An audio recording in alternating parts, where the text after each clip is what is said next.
welcome to Flat Earth Debate Uncut and After Show. I'm your host Nathan Oakley, and if you are new to this channel, or you've not done so already, then be sure to subscribe, hit the bell notification icon, and join button if you'd like to keep up to date with the Flat Earth Debate. If you would like to support the channel, there is a super chat that runs alongside each of these shows while they are premiering, and there's also a PayPal, Patreon, and crypto link in the info box below the video.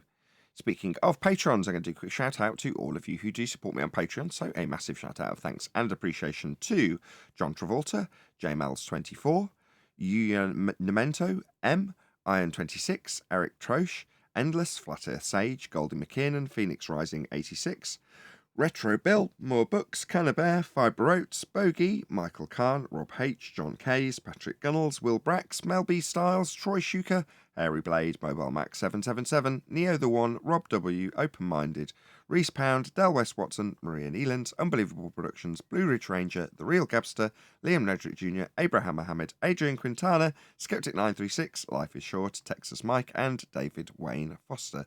So another massive thank you to all of you for supporting me on Patreon. Now I will hand over to whoever is in Discord and Google so you can enjoy their dulcet tones while I set up for today's live show. And it's Gilded, and G+. Did you read my message, Nathan? Never mind. Again? Did you read my message on Skype? I didn't, but I'll do that now. A lorry will turn up at some point today with your computer, yes? Oh, brilliant. Oh, happy days. They wouldn't tell me exactly how heavy it was because they probably didn't weigh it. So in the end, I had to book a tail lift because they wouldn't help the guy lift it in the van. So Wow. He's picked it up and he's going to drive it straight to you. So it'll be by 5 or 6, I guess. Oh, brilliant. Oh, that's fantastic. Thank you very much for sorting that out. Because it was becoming a bit of a joke there, their deliveries. Not that I blame them, it's the country as opposed to them, but still. It's pallet ways. They booked it through National Pallets Courier Broker. They got one place in Dagenham who deals with all of that stuff north of London and everywhere, it seems, and they just don't have the people to pick it up. And it's not a big account, so they're just leaving it. Bad, isn't it?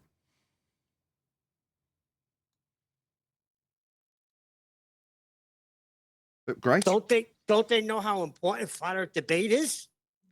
I think it's low priority for the pallet company with the company that's building the computer. That's his point. Yes. I mean, the builder, they were like lightning because of me.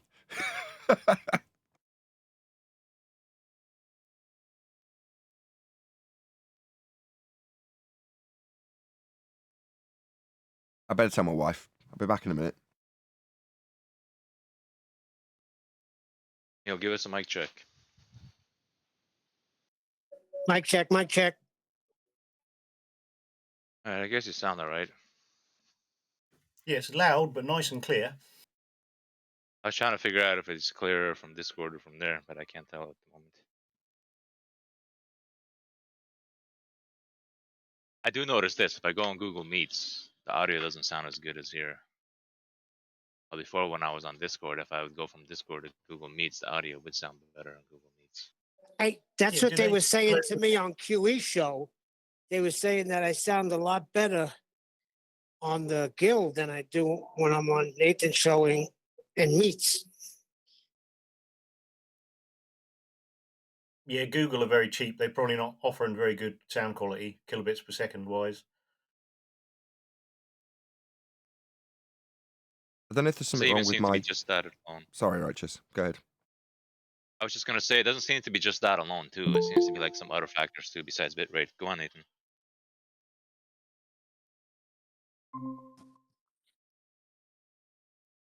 Yeah. I'm just fiddling with your guys' volumes. You seemed a little bit quiet, but then Righteous did too, so I've turned you both up, or turned that line up.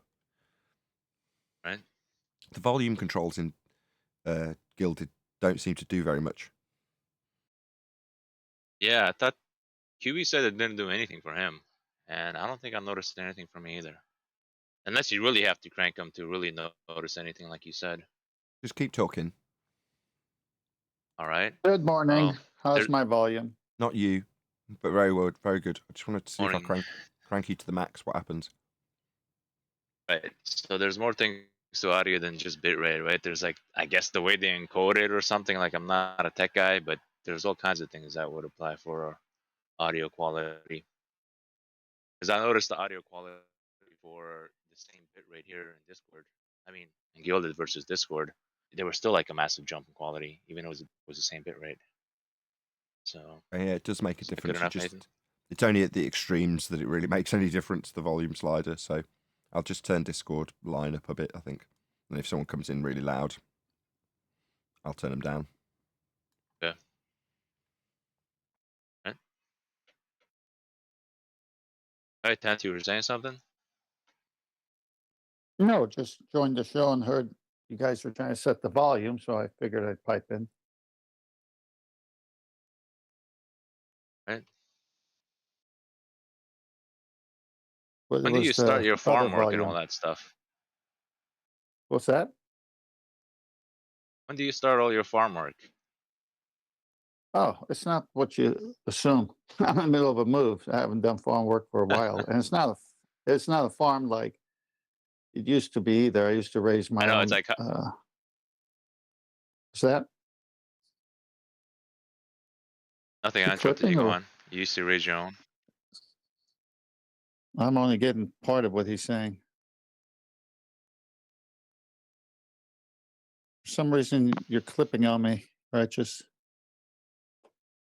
Am I still clipping now? No, you're good. No, I used to have animals. Okay, I we'll was continue saying. on. But, yeah, I used to have The problem animals. is he starts talking, then you tell him to carry on.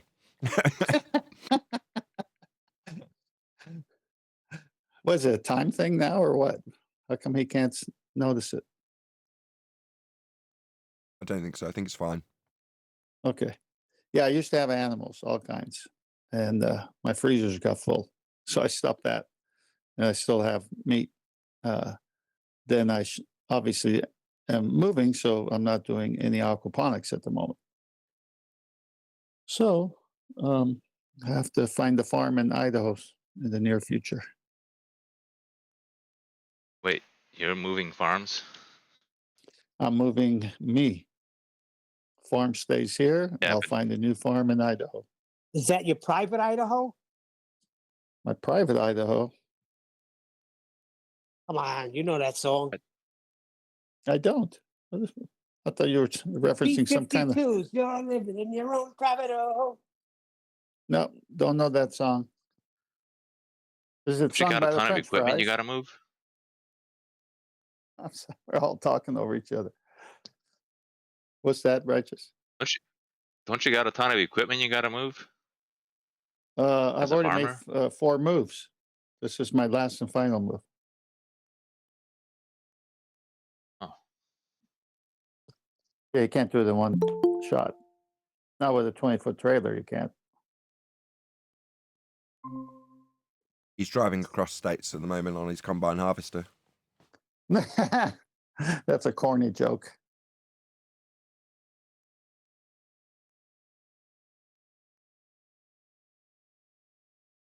I remember as a kid, because I was raised on, like, in the farmland, so to say.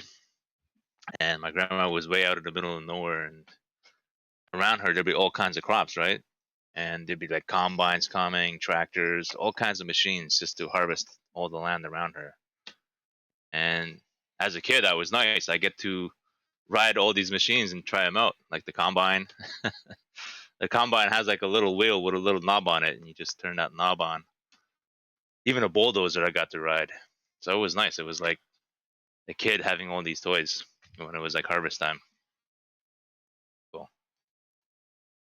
So while other kids have Tonka trucks, you had the real thing. The real thing. That's right. Oh man, what were you harvesting? Houses with their bulldozer? Well, no, the bulldozers were.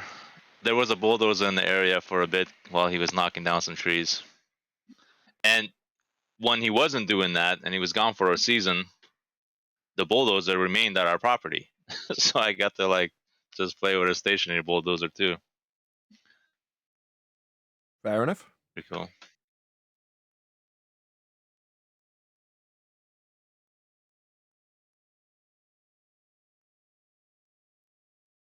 That was an interesting childhood.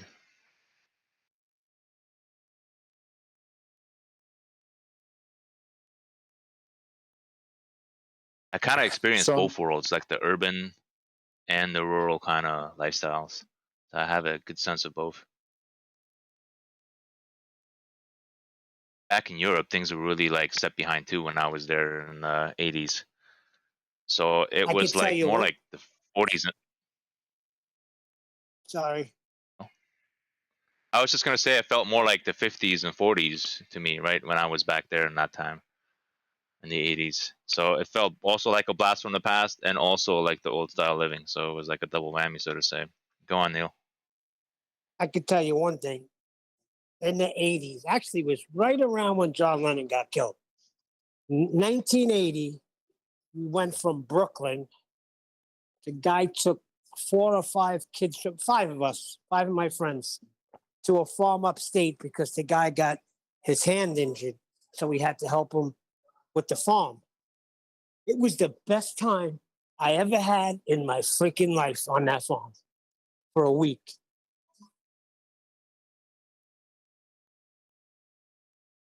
Oh, yeah, it's good times. So Good now, I times, mean, all as a right. kid compared to Brooklyn, you know, you're going from the streets of Brooklyn to a farm where we had to learn everything. We had to learn how to milk the cows. We had to learn how to feed the cows. We had to learn how to bale the hay. We had to learn how to load the freaking truck up the flatbed with the hay. I mean, I don't know, maybe because I was young, but it was great. I never learned how to milk the cow. I can never get anything to come out. Oh boy. I remember This I was all tried and I couldn't get machines. anything to come out. No, What? this was machines. maybe there was Oh, nothing to come machines. out. Oh. Well, you see, that's what I mean. Like back where I come from, it was the more old-fashioned way. You had to do it by hand, and I couldn't get anything out of there. I could see my grandmother able to do it, but I'm like, I couldn't. I remember the milk. The milk was, oh my goodness, you scooped it right out of, it would come from milking the cows through this, I can't even explain what it is, like a track, and it would go into this big silo. And I remember the guy scooped it up, and that was the first pure cup of milk I drank. You know, other than out of containers. Delicious. Righteous, we didn't own a cow. We owned a bull. Oh.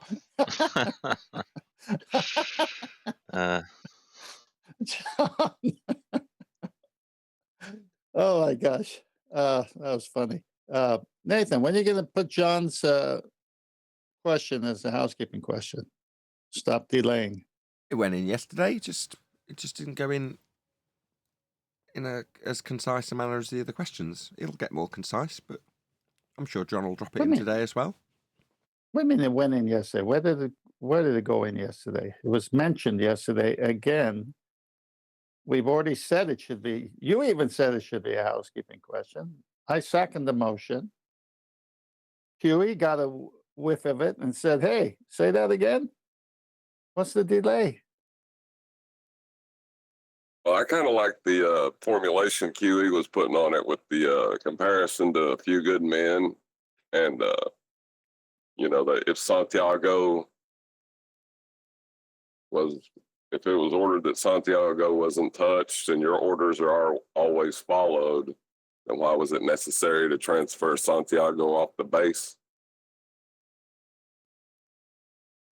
That might be too much for the ballers. Like the other one, the transformative equation. Why is it necessary?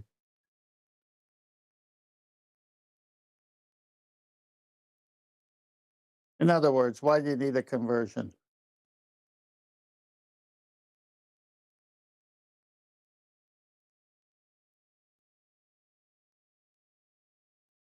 I hope one of you figures out what you're going to say in the phraseology, because I'll just come to you now. Just say, right. So, well, he here's said John it with a yesterday. new Say it housekeeping again, question. John.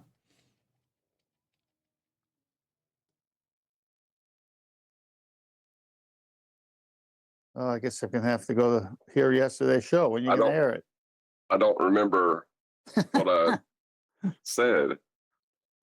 But you want me to ask your question that you can't remember what you said. That's reasonable. Totally reasonable. See, John, you're just... shuddered when you said you couldn't remember. I knew Nathan was going to jump all over it. When you air yesterday's show, Nathan? Is it today, tomorrow? This is being filmed a week next Tuesday. Oh, great. Where we at Pinewood Studios?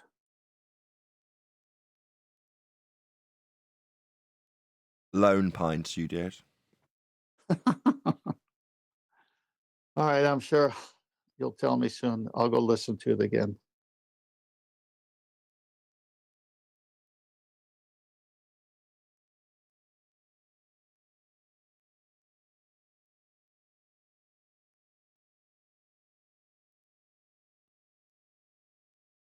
I think it might have been if Earth is a sphere, then why is it necessary to apply a transformative equation known as Haber-Sign? Yeah, it sounds Do it. familiar. Why not just say if Earth's a sphere, why the freak Haverstein? You need to explain what Haversine does in the question. So you need to say something like, if Earth's a sphere, why is it necessary to use the Haversine formula to convert to a sphere? Or something like that. I think you're right there, Nathan. That's it. Now say it again. We'll figure it out, don't worry. Conversion, Haversine, transformative, if Earth is a sphere. Why do you have to? Those words right there will come together.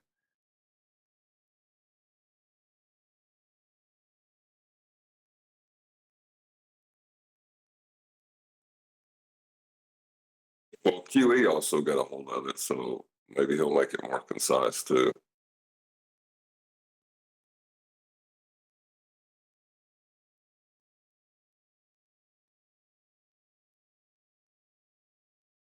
So your update on your computer, it's on the palette. You have a person's name and the phone number, I see.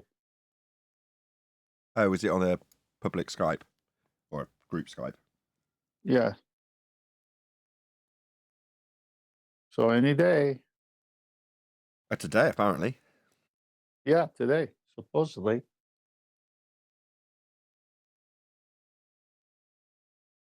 And then one day out for the tech to do the hard drive. Is that right? Pardon? And you can still send it out one day for the computer tech to transfer the old hard drive? Yeah, I'll take both computers down to the guy once I've got it out of the massive crate that it's coming in. So I'll put them both on the back seat of the car, drive them down to the guy, leave him. He'll ghost the old computer's drive and all of its information and such onto the new computer. Then I can plumb it up, and then on my way, hopefully tomorrow afternoon. We'll see. Depends how long it takes to do a terabyte of drive, which is how much data I've got on my current 2 terabyte drive. How long did it take for you to get your computer ready today? Quite a while. Gave up on the camera.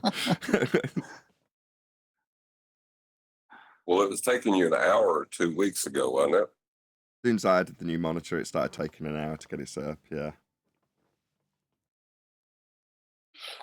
Well, this too shall pass soon once you get your new one. Yeah, I've got a little chart down the bottom with CPU utilization, GPU utilization. I'm going to start the show now, live. It's already recording, but once it's live as well, that CPU utilization just pegs at 99%, stays there the whole show. Walking the line.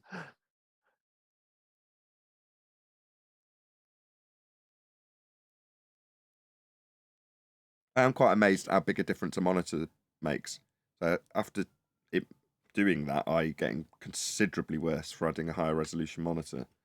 I started watching a few more videos, and they're like, yeah, obviously, it's throwing more pixels out, so your CPU is going to do more work. And you've got more software running on screen, live, at the same time.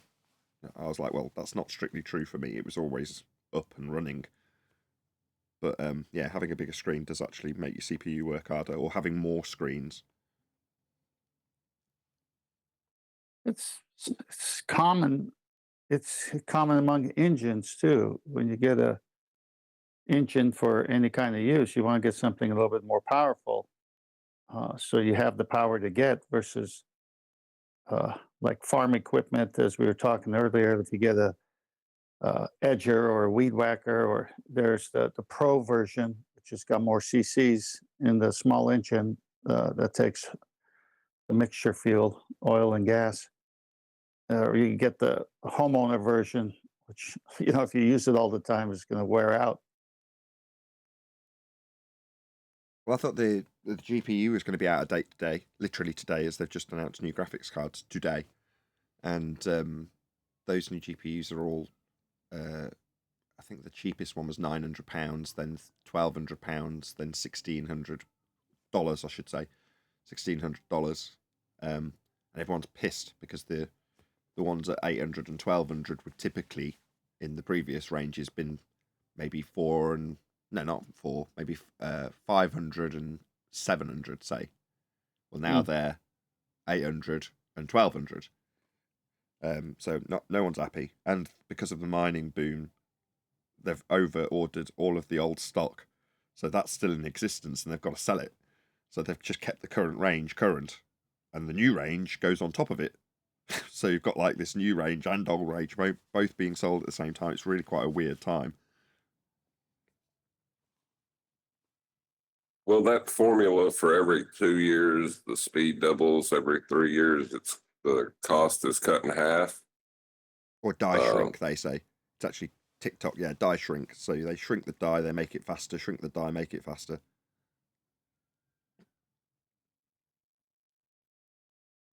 But they haven't for about 10 years, not in CPUs. This is the first time in about, maybe not 10 years, say 7 years, that Intel have actually done anything innovative at all in the chip that's going into this computer that arrives today.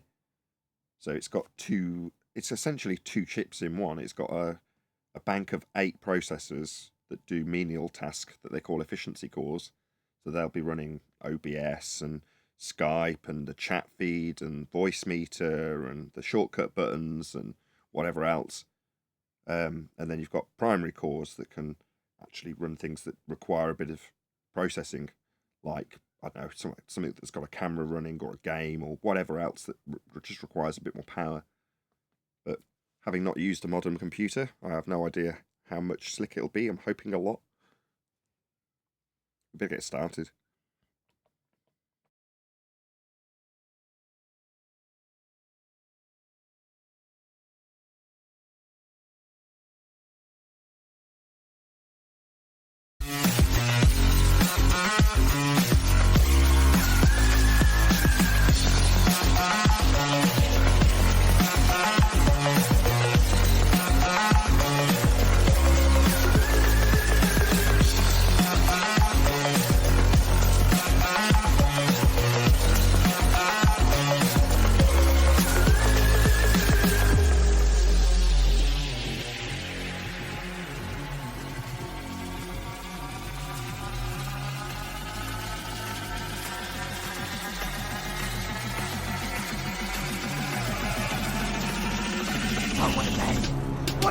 Welcome to Flat Earth Debate Live.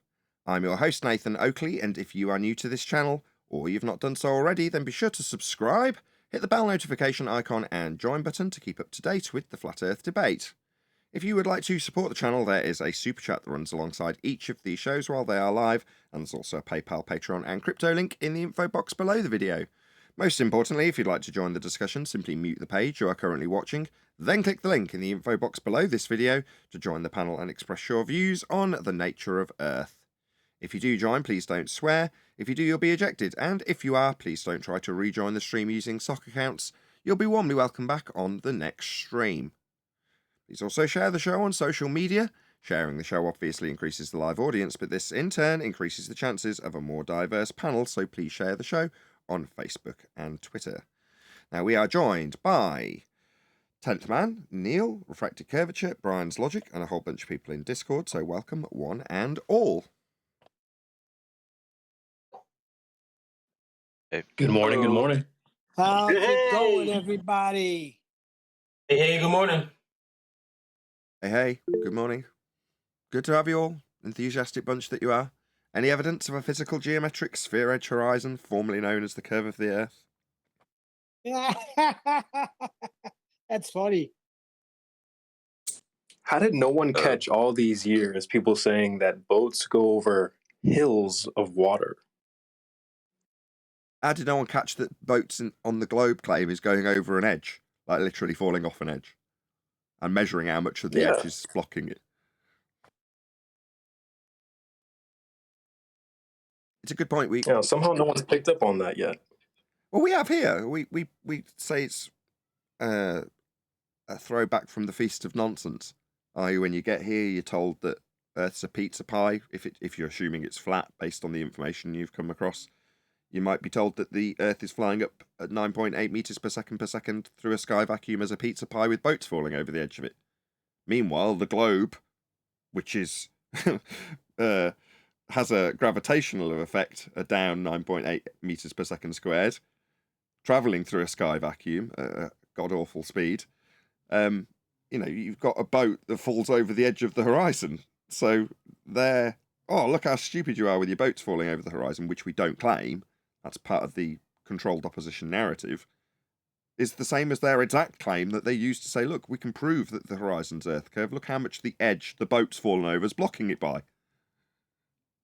Well, one of the better proofs they used to have was fallacious logic and tricking people into believing that the horizon rises with you to eye level. Yeah, another feast of nonsense claim. If you're going to be measuring a differential or correcting for a differential, then there's a differential when you raise an altitude between what your eye line would be at 90 degrees to your vertical versus the actual plane of the ground below you. As it stretches out, you're opening up the angle to what you view, increasing the amount that you view with altitude.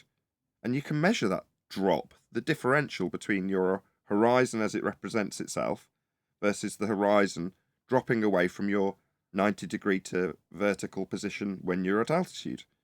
Therefore, the horizon does not, ipso facto, rise to eye level. And the differential between those two planes is what gives you the maths to derive curvature from.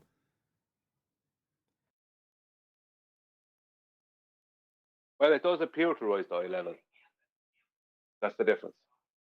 Redundant. As it does with an airplane flying 6 miles above the equator, getting a 0 to Polaris on their horizon, the same way as the Mariner 6 miles below them at the equator gets a 0 to Polaris on their horizon. At a cursory glance, it might appear to rise to eye level, but ipso facto, it does not. The horizon is not real. It doesn't exist. This is the problem. I tried my best. I tried my best to get in to say that yesterday. Not a hope. The horizon doesn't exist. There is no such thing. It's not there. It's an optical illusion. Well, it's not an optical illusion. It's a point of optical dissolution.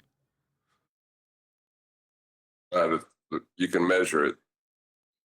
It's not a point. Yeah, it is. It's not in anything. Yeah, it is. I can see it. You can see it, but it's not a point. A point would make it a physical something. Okay. There's no physicality to it. No, that I'll agree with. There's no physicality to the horizon. It's a point of optical dissolution. And that point of optical dissolution will drop with elevation increase. That's just a fact. It'll drop from your 90. If you're dropping a plumb line, drawing a 90 out to your position, or establishing a horizontal with a bubble level in the air, then the horizon will be below that. The fact that it's a plane, the fact that we live on I'm getting feedback like crazy. The fact that we live on an irregular plane, and when your eyeballs are on it with the proper dip correction, you got your baseline. As you rise, that differential is always there to the height you have risen to. But because you do live on the plane, and it's not a ball falling away, is what I think Brian is trying to express in what he's saying. Going on. What's the blingy blongs and now different symbols on Arwen and Neil? What have you two just done? We're raising our hands. Oh, I want to say hello. Yeah, there's a new raise your hand symbol, I guess. yeah, I don't like that. You don't need that. Does it make a sound? Yes, it does. A very irritating That's sound annoying. that Okay. destroys the conversation as it's flowing. I raising had hands. it in my pocket, so if it went without me knowing. I could just unmute and say blue. Just say whatever you've got to say. That would be much more better. Much more better? Much better. All right. Hello. Hello. Yeah. Good to have you, Alwyn. Oh, better. The pilot 6 miles above the equator gets a 0. 0 is when the Polaris is at their horizon. That happens. I don't know what else to say. But you can also take a sextant and measure a differential between your eye level and sea level, that horizon. Yeah, but is that differential any different? The point I'm making is, how can the pilot get a 0? Which 0 is when it's at the pilot can't get a 0 to Polaris from the equator if Polaris is above the horizon. It's not 0 then. Yeah, and? Yeah, so the horizon appears to rise to eye level. It appears to rise to eye level. The same way as when you're standing, No, because your eyes, what's the problem measuring here it is drop. we're not dealing with how it appears when you get a sextant in your hand. Then it's no longer just how it looks like or appears anymore, because you're measuring, using it.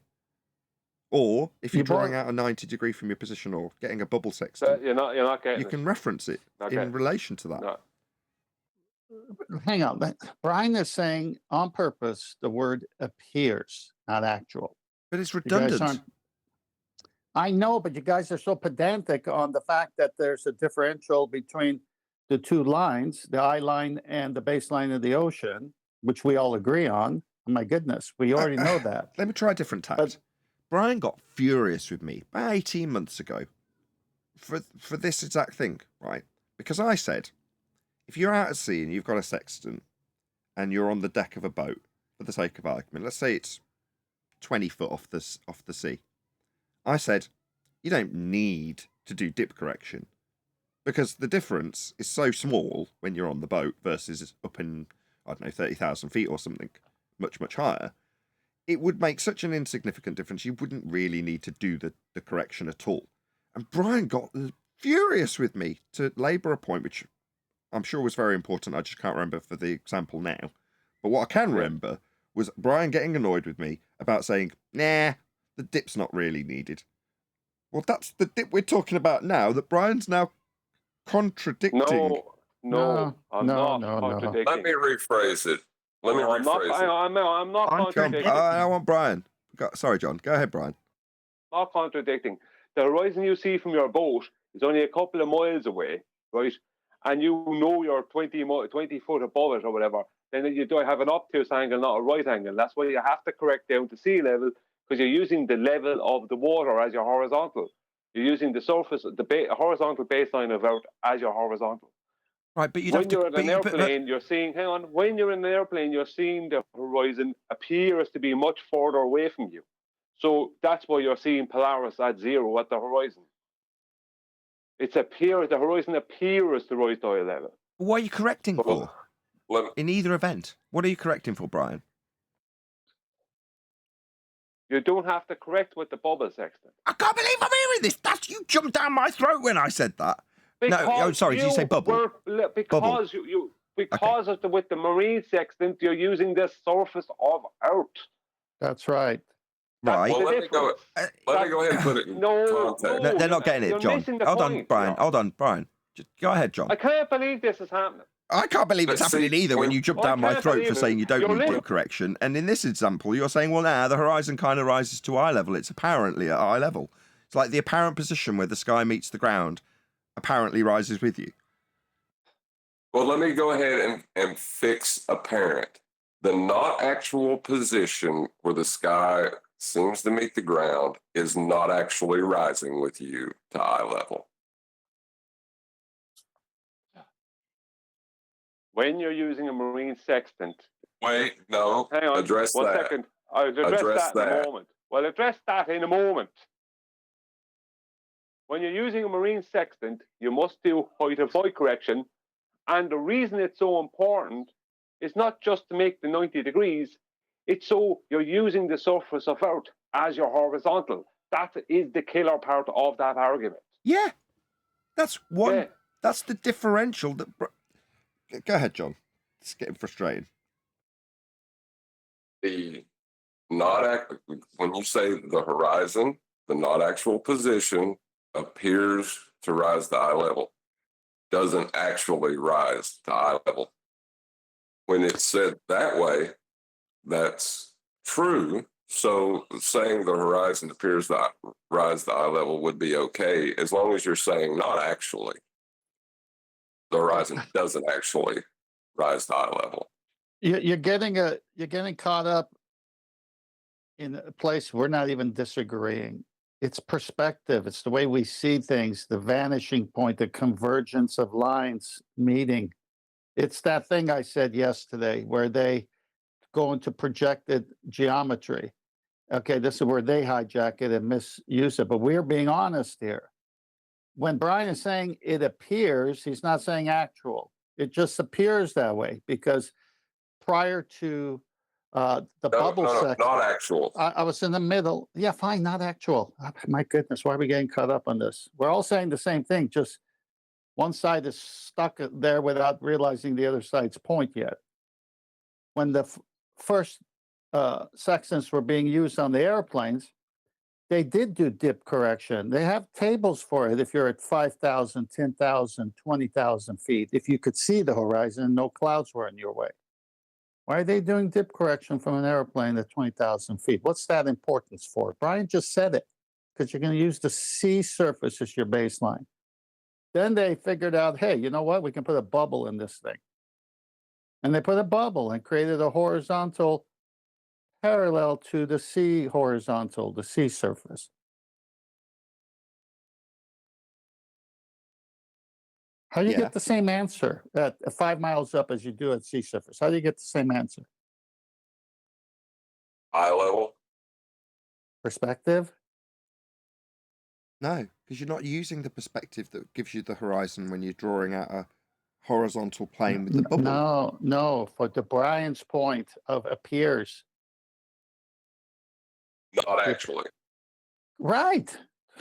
Right. We know it's but not. No, actual. you gotta think of the way the question's asked. Okay, let me. It looks like the horizon rises to eye level. It doesn't. No, it doesn't. He said it appears. Let me say he didn't something. say it actually did. Let me say something, guys. New voice. Go ahead, Righteous. I think we should all just recognize, at least on the panel, that the meaning for horizon is not actual. So when we're talking about the horizon, we can just say horizon. We don't have to say not actual and right away know it's not actual. So if Brian says it rises to eye level, he's talking about a not actual horizon. It just appears like that due to perspective. So you don't have to add in all these extra words about not actual. Yeah, you just have to say horizon. That's Stop. it. What? No, as soon as you lob off the apparent statement, the contention comes because if you add in it apparently rises to eye level, that would be appears but not actual. That's what that word means. However, it still has redundancy because by definition, a horizon is apparent. It's the apparent position where the sky meets the ground or sea. So within the context of what you're talking about, it's automatically deemed to be apparent. However, if you then lob it off the statement completely, you make an ipso facto statement that's wrong. The horizon rises to eye level is not correct. So there's a bit of it's a worthy discussion point, but just to say, well, because you're saying the horizon rises to eye level, but then it's incorrect. So no one's saying it's not incorrect. No one is saying it actually does, but it does appear so. No, I think Nathan's saying is if there's a the only time it wouldn't rise to eye level is if you couldn't see far enough or weather conditions. Like fog would dramatically lower the horizon. Doesn't matter. Level. Still get a horizon. No, it does. That's That's not the point. The point is you're dealing with a irregular plane, and the ground is not falling away from you. So the higher, as Brian said, the lower you are, it's like 2 miles out, 5 miles out to your eyesight. Okay, the higher you go, it goes further out. So the appearance of it isn't that the cloud is touching the ocean. Clouds aren't touching the ocean, but it appears that way. That's not what the argument is, though. You can really? measure. I thought that's what the argument was. Let me say something quick with Nathan. To make sure we got this really quick. Okay, when you're like, let's say like at sea level on a ship, so you're not exactly at sea level, you're a bit above sea level because you're on a ship, and the weather condition is clear, that horizon is going to be at your eye level. Now, if you go higher, let's say on a plane, it will, the higher you go, the more it will appear that horizon dips. And the reason it dips, even if it's a clear, perfect day, is because you can't see far enough to where the horizon, how do I put it?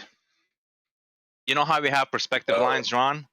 Well, you can't draw to the tip of that point the higher you go because you can't see to the tip of that point where everything converges. That's why it would appear for the horizon to dip. Well, hold on. That's why it would appear the horizon drops the higher you go, just a little bit. But generally for like ship navigation and stuff like that, if it's a fine day, you can use the horizon at eye level to create that level. And if it's a bad weather, I think Tent said we just use like a bubble or something like that, right? Oh, no. Hold on a damn minute. Let me clear right. Statement was wrong. Well, let's hear Tent. Your eye level. Four people let me at once. finish. Stop. The first John statement first. was Hold wrong. on. Everything that came after it is false. Go ahead, John. Okay. The first statement was wrong. Everything that come after it is false. The horizon is not your eye level. You can measure a differential between your eye level and the horizon. That's at your sea level. That's where the geometry of Earth is derived, and that little trick. And I keep pointing it out, and y'all act like I'm an idiot for pointing it out, and I'm getting frustrated. No one's arguing that. What is your problem? Yeah, Brian. No one is arguing the differential. Can we get that settled? No one. Right, but Al-Biruni is what I am arguing something. Yeah, I know you are. Brian is saying different, and what we're saying is no. The reason Al-Biruni is capable of deriving an R value is because he's got a dip to measure to in terms of the differential of that horizon when he goes up the mountain. Ergo, there is a difference. It does not rise to eye level. Not the spirit of what Brian or I am. At least it's not the spirit of what I'm saying, is it now? Are we back at that one? My hand is raised. Yeah, we are. I thought we were using this. I was a naive little boy. You're not using the hand raise function. Do I need to bring out my eyeball on the stick again? No. Since this is derailed a little bit, Tent, what were you going to correct me on? Wow. Fuck, forget it. The horizon is not eye level. Are we on that? Just catching up, boys. So we are on that. Well, Tent said I did something wrong, and I want to know what I did wrong so I can correct it in the future. It's just told you. No, I tell you, Rogers. From a ship, you always have to correct for your height of eye level, bringing the vertex of the angle down to the waterline. Even if the horizon appears to be at eye level. Even if the horizon appears to be at eye level. Hang on. Even if the horizon appears to be at eye level, you still must do the correction because it's technically not. That. Right. That's our point. I know technically, that. Hold on, righteous. Yes, the concession. Technically, it doesn't rise to eye level, that is. Nathan, it's very simple. Define horizon, Nathan. See, this is the trick. Oh, gosh. Hold on, righteous. You're talking through everyone. I know you're excited. Anytime The sextant uses the horizon mirror and uses the sea horizon, dip must be done. The only time it doesn't is when you have a bubble giving you a horizontal parallel to it, or a pan of Mercury when you're landlocked. Okay, so anytime the sea horizon, which is in question here, is used, dip must be done. Whether you could be 10,000 feet up on the plane. And if you're saying, you know what, I'm not going to use the bubble sextant, I'm going to take my regular old sextant because I could see where the sky meets the sea. I could see the horizon. Well, then the altimeter or whatever they use to figure out their height, 10,000 feet, that must be subtracted to get your baseline. So anytime you use the sea horizon, you must do dip correction. Right. Can I jump in? I don't disagree with that. I actually agree with that, and I understand that. But now we're just talking. We're not talking about the horizon. We're talking about like the baseline of the ground, right? Yeah, and how do you establish that? With the horizon. Yeah, but my thing, right? But I was solely talking. I was separating the horizon from everything else. Is what I was doing. I was pointing out how the horizon at sea level, if you're on a ship, would be at eye level. No, it wouldn't. And you guys saying it wouldn't be at eye level, but you guys it wouldn't. Hold on, let me finish. Yeah, but you guys are talking about the baseline, the actual ground. No, I'm not talking about the actual ground. Okay, everyone stop. Everyone stop. Hold on, Stop. In order for you to perform In order for you to perform navigation functions, it must be done with a flat baseline. Yeah? Yes. That's how it's done. Yes. Well, you have to establish a flat baseline. If you use the horizon, you do a dip correction to get that measurement down to. You don't have to nod through me. You're closing the line. Yes, thank you.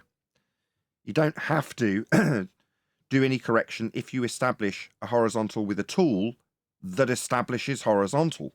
But if you're using the horizon to establish horizontal, you have to correct from your height to the ground level with a dip correction to make that horizontal. So you're correcting to horizontal with the horizon. But that correction is done purely because it isn't 90 degrees to your vertical. So because it isn't, that would be it's dropped, you have to do a correction. So because we know you have to do the correction, that implicitly, without question, states that the horizon does not rise to eye level. All right. Can I reply? Right. So I'm talking about horizon, and you're talking about what's the other thing you guys are saying? Like the baseline, the ground. What was the other word you used for that? You used a better word for that.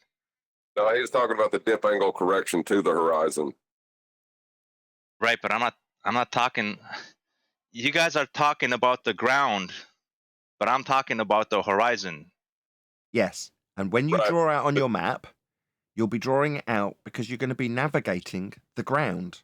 But to make sure all the circles you draw are correct and the distances you get are correct, you have to start by working with, from your position, a horizontal baseline. So you go, right, well, how am I going to get that? Well, the closest, the most obvious thing that you can utilize is the horizon. But it's not without flaw, because it's not you on the ground with your eye in the water looking at the horizon an inch away. Therefore, you correct for the fact that as you rise in altitude, the horizon does not maintain that horizontal plane as you go up.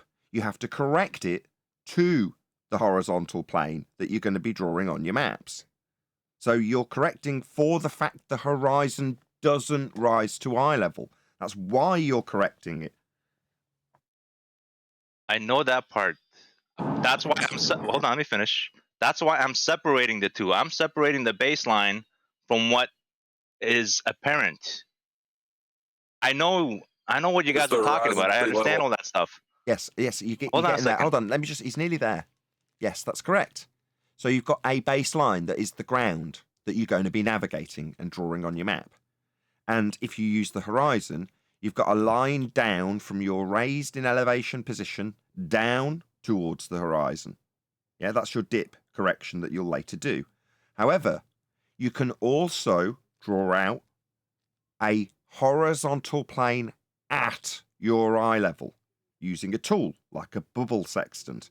That will also give you another plane, not the ground because you're in the middle of the air, but it still gives you all you need to do these navigation functions. That's a horizontal plane. In the air, once you establish one with a bubble, there's nothing more to do. There's no correction because you just needed the horizontal plane that you're going to be navigating. And that's parallel with the actual ground you're navigating on in physical reality. So that's two planes, one at eye level. They call that the sensible horizon in globe terminology. And the ground level that's on the map, the bit that you're going to navigate. Now, the difference between those two planes, the one at eye level and the one that is the ground you're navigating, is where mathematically you can derive your curve function as you raise in altitude. As the difference increases, you can plot that on a graph and get a curve. Right.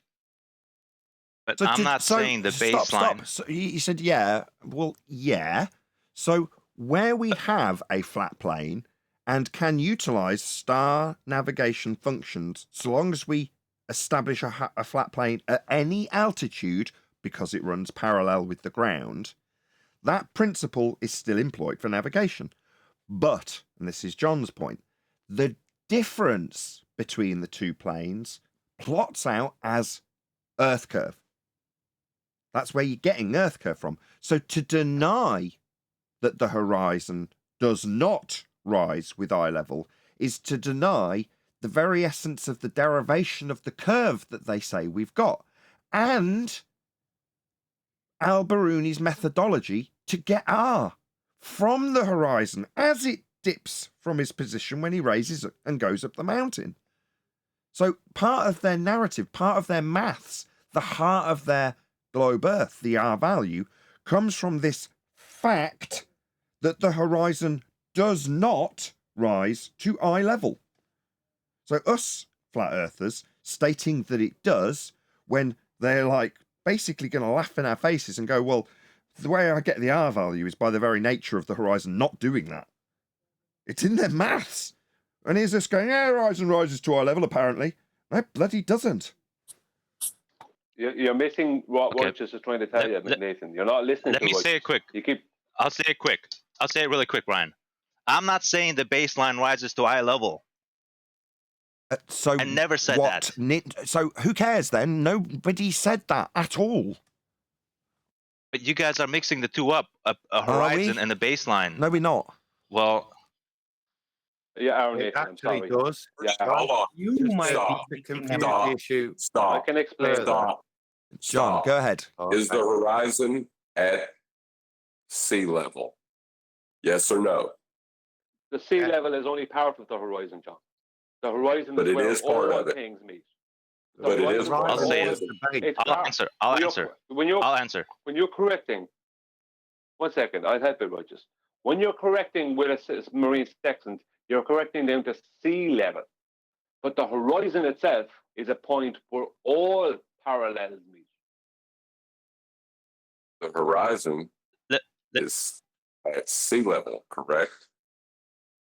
The baseline's at sea level. The horizon's at eye level. You got Wrong. differentiate between the two. So are you telling us that you're not confusing the baseline with the horizon? No, the horizon. Stop. Hello. The horizon is the apparent location where the sky meets the sea. You're saying, no, it's different to the base. No, it's the point where it meets the sea. So ipso facto, it is where it's touching the sea, apparently. Now, the sky doesn't touch the sea, but that's what we're ipso facto describing, where it touches the sea. Now, the reality is, where that point is out in the distance, yeah? Fact, when you raise an altitude, that point is below you. Fact. It can't not be. Now, that point one's arguing also... that. I'm nearly done. That point, fact, in physical reality, the actual water is below you. And what you're seeing is the point where the literal water, the splashing liquid, appears to touch the sky. Now, because that point is literally below you and cannot be anything other than below you. It cannot do anything other than drop as you raise. Doesn't matter that that point expands out further. It's still below you. Are you done? To Hang on, add Eli. to that, Hang on, Below Eli. your it's been eye. Below your eye. I just allow me to say this. I haven't said basically anything. Like, I thought we just went over the whole conversation of the dip is the measurement between the baseline and the horizon. I'm doing quotes in the air. If that's the case, I don't understand the retort. We're not talking about the baseline. We're talking about the horizon. Right. I don't get that retort. Because you can use the horizon to establish your baseline if you correct for the fact that it is dropped with your elevation. Can I interject something, please? I mean, we're talking about two different elements from two completely different fields. One is a Euclidean designation, right? Sea level. That's a specific designation within space, Euclidean space. Horizon is a purely optical interpretation, and we're discussing both like they're connected. They're not. No. One is an optical, an apparent interpretation. The other is a literal location. No, Can't mix them that's up. the issue, Owen. No, it's not. What do you mean? No, it's not. Yes, they are. Sea level is a Euclidean designation. The horizon is an optical effect. It's The problem is optical most of only. y'all The been horizon around doesn't this shit for exist. 7 Can I years. please finish? The horizon doesn't exist outside of sight. Right. So, Yeah, but the horizon is an optical effect that we know is not horizontal. What is it caused by? That It's wasn't caused my by point. the deck. So that whole point of the horizon is a point below your feet in the distance. It's only apparent. No, it's not. It is actually, I'll try and expand on what When Adam you're said. I've doing the tried to say it. Adam's tried to calculation- say it. If you've got, let's say your horizon is only 3 feet away from you because you're in a dinghy or whatever. We're just, for easy numbers, going to say that the horizon's very, very close in this example. Yeah? Now, out at 8 miles, there's an ocean liner. Okay? Now, what you're going to do is you're going to get on the ladder for the helicopter that comes and rescues you, and it's going to raise you up in altitude. And you're going to be, just by coincidence, holding a sextant as you do so. We all with the scenario, on a dinghy, looking through the sextant at the horizon, very close to you, and then you get collected by a helicopter and raised up in altitude. As you do so, what's going to happen is, in your view through the sextant, at a point, the ocean liner comes into view on the horizon. Is everyone following along so far? Yep. Right, we're going to say that at the point that you get to see the ocean liner literally just start to resolve on the horizon, yeah, we're going to say that at that point you're 1,000 feet in the air. Everyone still following along? Yep. Yes, but it's all still within an optical description, though. Yes, we're looking through a sextant at a horizon. Okay, so we've looked from 1,000 feet at the ocean liner, 8 miles or whatever it is miles in the distance, just come into view. Will we all concede that what we are looking at on the horizon is in fact below us? Yes. Euclidean-wise, yes. So we're all in agreement that we are looking at something on the horizon that is definitely below our eye level. Exactly. I mean, exactly. Actually It's been below like eye pulling level. teeth, Arwin. It's actually at below eye level, but through vision, it is at eye level. One more time, Righteous. It's actually below eye level, so not risen to eye level then. Like we've been trying to tell you for 20 straight minutes. I mean, I agree with that. Can I hear what? I also want to hear what Tenth was going to say. So you agree? Is that okay? You weren't agreeing. Yeah. Now No, I've you were taken my time. misunderstanding You what Rich agree? was Top of trying the to say field. to you, You Nathan. just split it. It's No, Right, you all just are Can I hear misunderstanding it. You all are Okay. arguing this Okay. because you Okay. spent Penny 7 years droppers. Thank you. arguing. Thank you. Now we can hear from Brian. You were misunderstanding the point Righteous was trying to make. Righteous was trying to say that sea level is below your eyes. Don't worry about Righteous. Righteous is set. We're now talking to you, Mister. It apparently rises to eye level, Brian. Right then, how many more times do I have to state that the airplane 6 miles above the equator sees Polaris at 0 on the horizon? How is that possible? How are they seeing Polaris on the horizon? Not if the argument. horizon is not I don't appearing disagree to with rise that. to eye level? That's red herring. That's not the argument. It's not red herring. That's It the whole is. point here. It is. That We've was not made a claim the about original the thing I said. stars.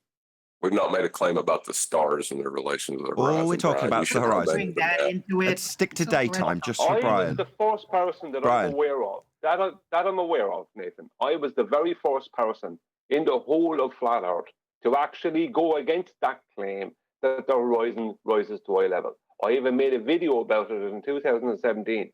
I would have made one in 2015 if I knew how to bloody make videos. What? 2017, I made a video about that. After that, in 2018, Bev came out onto the scene, and Bev started saying the exact same thing. It can't. The horizon can't actually, what we see, well, it's not even the horizon, it's sea level, let's just say, cannot rise to eye level if your eye level is above it. Then your eye Right. level is a parallel planes cannot meet. Yeah. Nathan. Yeah. But the horizon Nathan? can appear to rise to eye level. Appear to the person. It appears that it's at their eye level. It appeared to me it was above my eye level at one point. No. No, Look. but you I'll can accept that, measure. Brian. I'll accept that on the basis Gosh. that. Hold on, everyone else, please. I did specifically say I wanted to talk to Brian, but everyone else, thank you. Yeah, what you're saying was what Life is Short said. At the end of 5 hours of disclaiming various different things about how our viewing field actually is made up as we rise in altitude.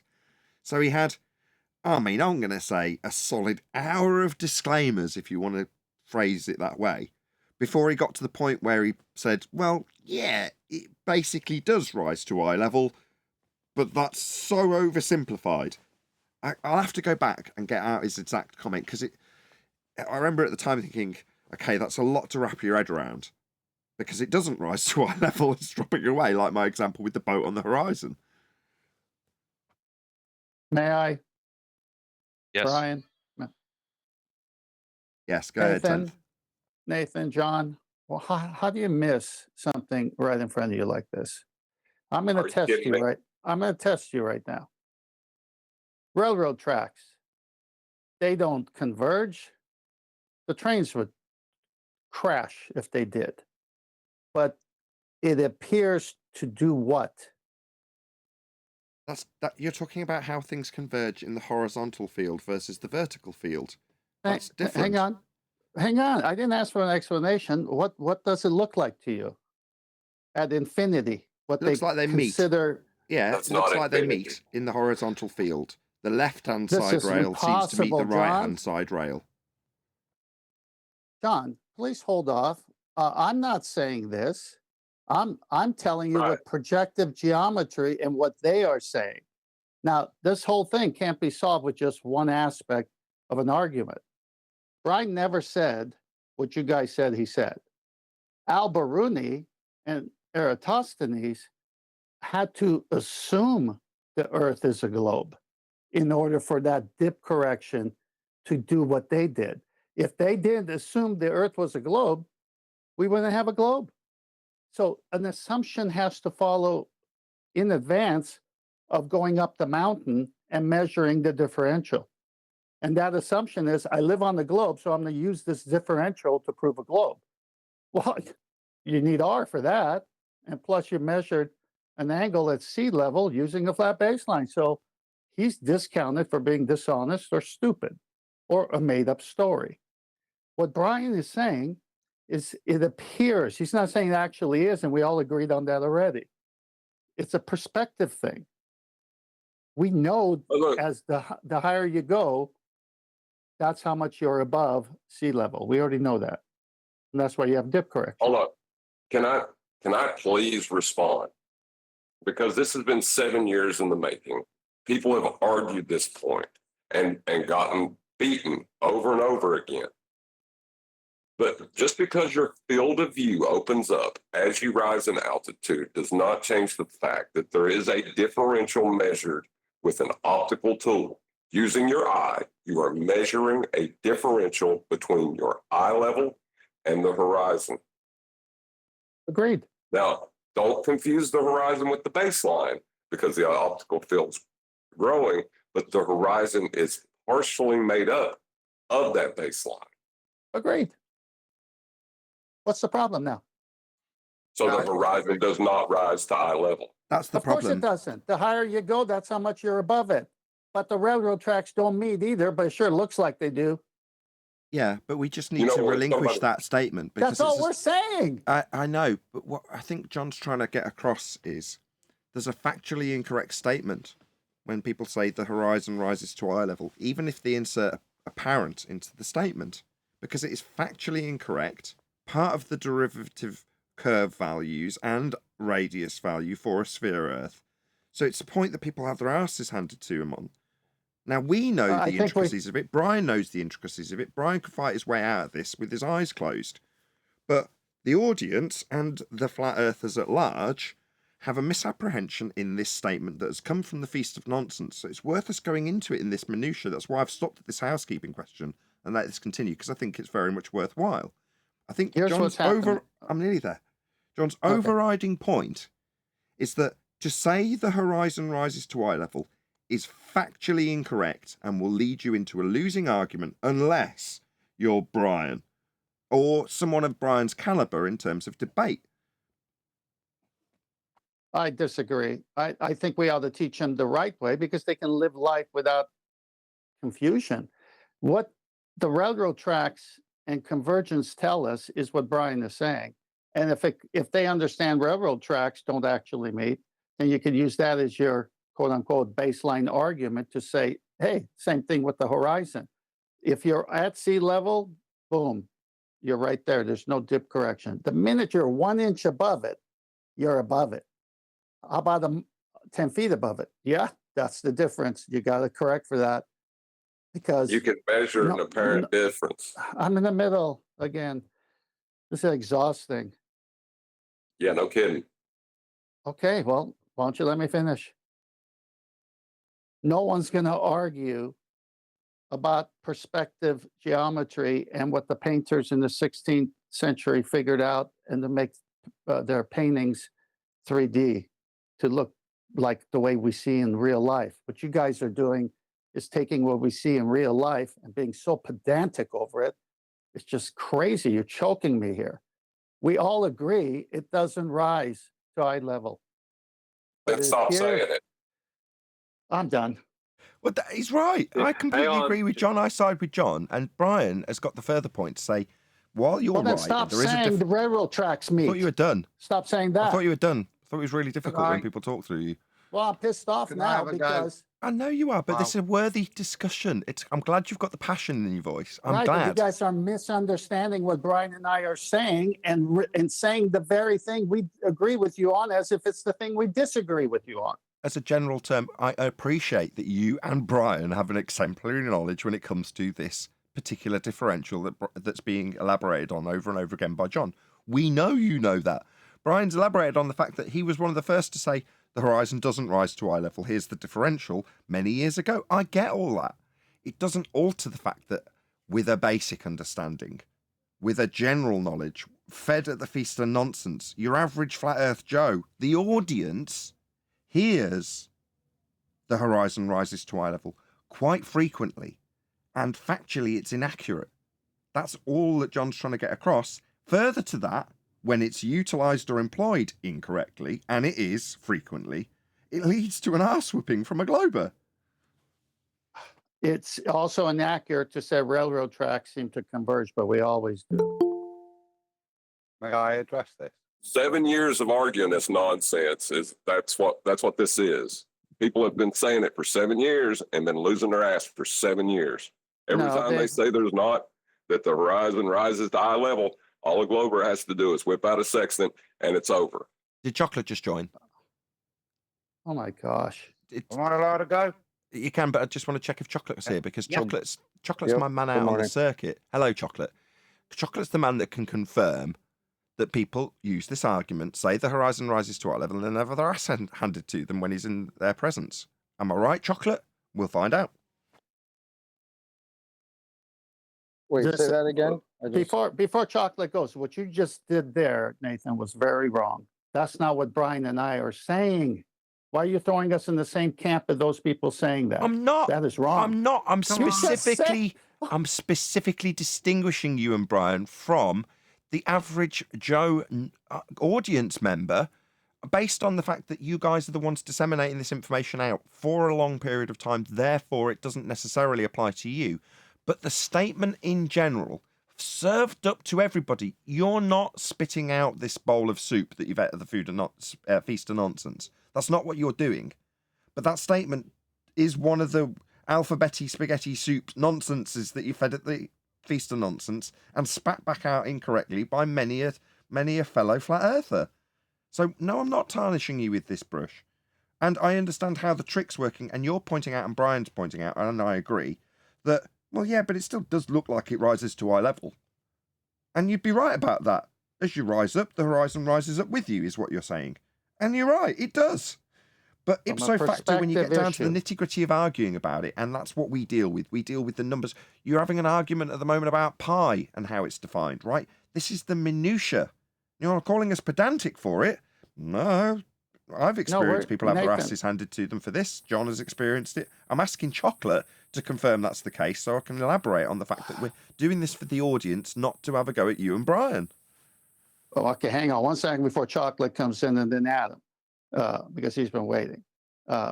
We're saying from a perspective issue, it appears. And we're saying the audience should learn when they hear this, they say, yeah, from a perspective issue, like railroad tracks, it appears, but we know it doesn't. That's the answer.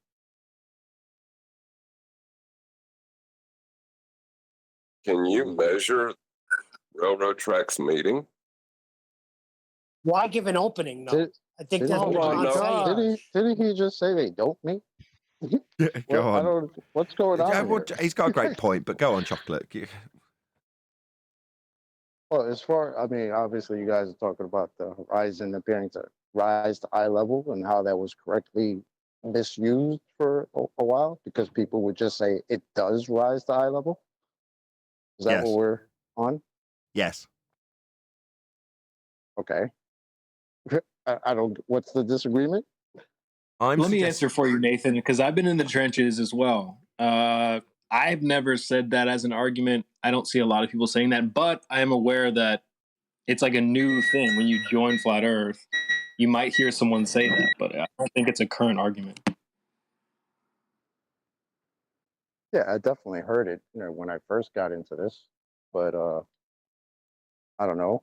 There might have been a couple that might continue to say it just flippantly, not really thinking about the words coming out of their mouth. But for the most part, for the flat earthers that I hear going at it, for the most part, they say it appears to rise to eye level, because obviously it doesn't. Adam, go ahead. I think I've had a number of phones since I started this, and every time I update my phone, that bloody Dioptra app loads up. Back in the day, it was a claim of ours. The horizon did rise to eye level. It appeared to. We used the word appeared because I think we recognised it wasn't Earth curve then. It was just, as Arwin would say, an optical thing. But it is something I would concede, being factually correct, that the horizon doesn't appear to rise to eye level. The horizon appears to alter the higher you go, but it doesn't match the eye. I want to just challenge something that Refracted says. He says we measure the difference between the two planes. We don't. We use the horizon, and we use a calculation derived from mathematics and practicality to make an adjustment to that, so that we are taking that horizon thing to approximate to the level plane that we're stood on. But we don't measure that. We only measure to the horizon and use that, and then make an adjustment from that measurement. When we do that, we can see that there is a need to know the height we are at. Now, if the horizon rose to eye level, all we'd ever have to do is line our eyes up through the sextant with the horizon, and it would approximate the flat plane. But we know that because of perspective and the relationship with perspective and height above the deck and those limited angles, how they play out, that the horizon does not match that perfectly, and we have to make an adjustment. And that adjustment is the dip tables, as demonstrated. So if I was put in a spot now, today, as a knowledgeable flat earther or as a newbie flat earther, I would answer with the response of no, it doesn't. When you look at it, when we do celestial navigation, we can see that it doesn't appear to rise to eye level. It does adjust, and it does maintain a rough position in center frame, but it does not rise to eye level, and that's why we have to make dip corrections. Thank you, Adam. I think if QE was I here. would like to. Hold on a second. I got challenged. One sentence. Hold on, Righteous. Hold on. Something was directed at John in regards to the measurement of a differential between two flat planes. So I want him to just address his challenge that he's had first. Go ahead, John. The horizon is where the flat plane you stand upon meets the sky. Correct. That's a function of perspective and height above the deck. Right. So how is it wrong to say that the horizon is as much a part of the flat plane that you stand upon as it is for part of the sky? It is. It's that function of perspective and that knowledge of perspective and the way that plays out in relation to the height above the deck that we're doing a calculation to use those knowns to adjust to make a theoretical adjustment. We don't actually adjust it to anything in particular, do we? We refer to the table. Just the eye level. Well, no, we don't. That's probably the reality point I'm making. We don't adjust to eye level. The eye level we have is defined by the horizon. We accept that there's a variance in that based on our height. So we take away some numbers based on a calculation, which we assume will get us to the correct eye horizontal level, parallel with the deck. That's what we assume does, but we don't actually do that. Can I interject something? No, Arwin. No. Just carry this point. It's a nuance, John, and it's a nuance I believe to be correct. I'm happy to be challenged on it, but from the way I understand it... Okay, we've heard it a couple of times, Adam. I've got to stop you now. I'm sorry. Go ahead, John. When you said eye horizontal, that is your eye level. That's how it's defined, because it's level and it's parallel to the plane you're standing upon. But we don't have that, do we? We can't, when we're at sea, we can't define eye level. We've got to use the horizon. Right. And that's why we adjust to eye level. Sure. I think that, hold on. No, I see the issue now. The issue is, John, that Adam's pointing out that you said you're measuring the difference between the two planes as opposed to correcting with a calculation from where, admittedly, you're correct, the plane that you were stood upon meets the sky, because that is the physicality of your ground that you could stand on, meeting the sky in its apparent location. And as you're raising in elevation, you're then doing a calculation to correct to that point, but you're not doing a differential because you're not holding a bubble sextant to get the second flat plane. You're correcting to it with a calculation. I think that's Adam's point. Am I right? This is where Armin's correct. Well, let me just expand on that a little bit, because this is where Armin's correct, because the calculation isn't a geometric adjustment. It's an optical adjustment. So you can't measure it, if you see what I mean. You just adjust for it within the optics. Right, angular. No. I know, Alvin, you want to get a piece of this. But John's desperate to get his response in. Please, go ahead, John. Well, this is the thing, right? You can use the bubble sextant. Well, I would like to see it done. Take the bubble sextant, right, and measure the horizontal on it, and then take a sextant and measure to the horizon. Yeah, you could do this, but that isn't what's done. Right? No, that's not what's done. Right, but that is the what eye Adam's. level. Yeah, but the eye level. Hold on, I've got to is stop you. what But I agree. I know where you're going, and I know it's a good point. I hate to stop you, but that isn't what Adam's saying. In terms of what you actually do measure, that makes your statement incorrect. That's what he challenged you on. You wanted to respond to it. Well, but it's the differential between horizontal and where the horizon renders itself. Correct, but unless you've got a tool to measure horizontal, which you obviously have, and otherwise you wouldn't be using the horizon, you're not measuring that differential. That is Adam's point. I thought it is differential. You may not be measuring it, but you can measure it. No, I can't. And from what No, I had to stop, understand Adam. Stop. Yeah, that's a bit Weasley, John, but fine. Yeah. No. Okay, John. No. Adam, go ahead. Wow. No, because they weren't measured. They were just extrapolated by people going up poles, yeah, and doing what John's doing. It's a bit like Newton's work, yeah. He just collated the data. This is why the tables differ in different areas. So it's just an approximation based on the optics, and a table's drawn based on what John was saying, yeah, with defining the level, showing the variance when you line that up, and then different parts of the plane with different humidities, temperatures, that these tables are different. Okay, I would like John and then Alwyn. John gets the second to final word, then Alwyn can have his last word, right? But this has been a great show, guys. It's been an hour of live show. I'm sure none of you realise that an hour just whizzed by, but it has, and I thank you. I feel in great company. John, go ahead.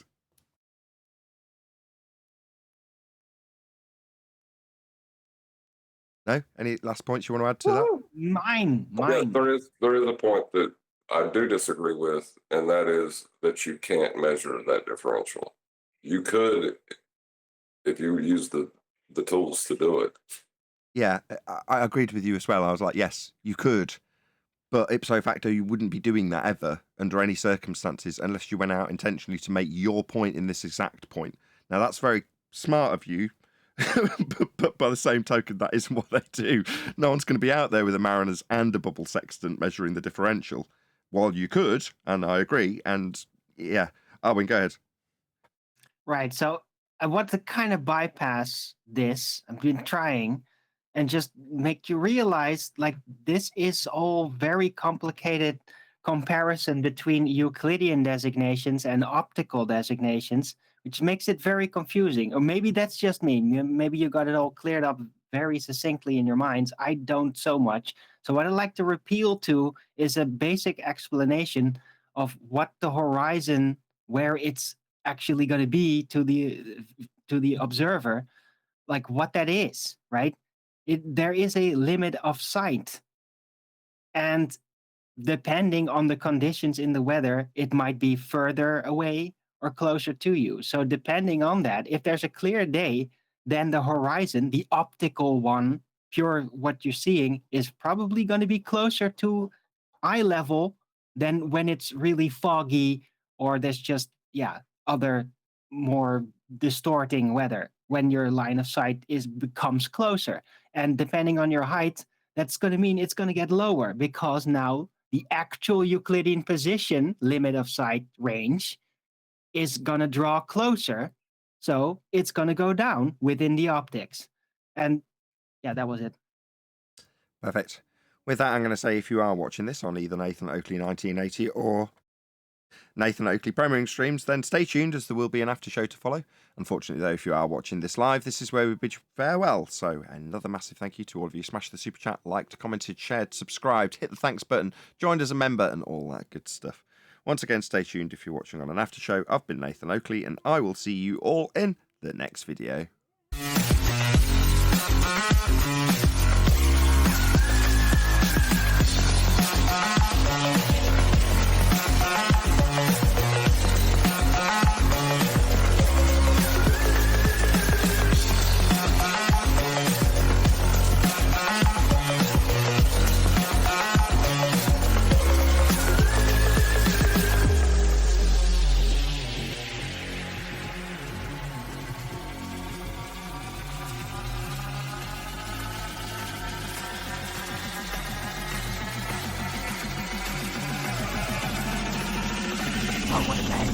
What a lovely day!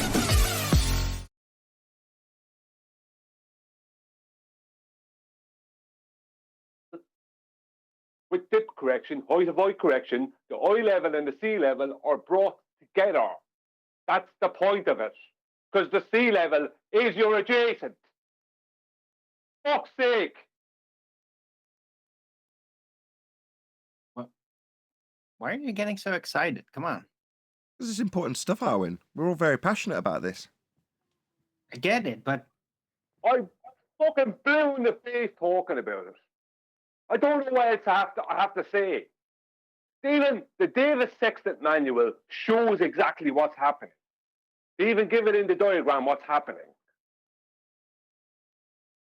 You're saying... Yeah, but in the diagram, that is all Euclidean based, right? That's all location based. Because optics are all angular. It doesn't match. The data is just different. You can cross compare it, but you can definitely see when something is pure optics data or when it is a Euclidean designation data. But Owen, but the point is they're trying to use sea level as their adjacent. That's the point. Because if they can't trust eye level, that is the whole point of it. They can't trust eye level. They can't trust it because the boat is moving around the place. They can't say for certain. They don't have a horizontal at eye level. Their horizontal is just eye level. That's why they need to use the ocean surface as the adjacent. That means the ocean surface is the baseline, the horizontal baseline, for hundreds and thousands of miles. Yeah. That's the point. Yeah, you drilled it into us last time. That was the point you got angry with me on last time when I was saying you didn't have to make a correction. And you're like, you do, because what you're correcting to is the flat earth. It's the point. It's the winning argument point. So you were very keen to stress that, and I understand that. But you are making a correction to that surface level, sea level, with the correction from the horizon because you're above it, i.e. it's dropped. Yes, I understand that. But when you're in the airplane, your horizontal with your bubble sextant appears to be meeting sea level.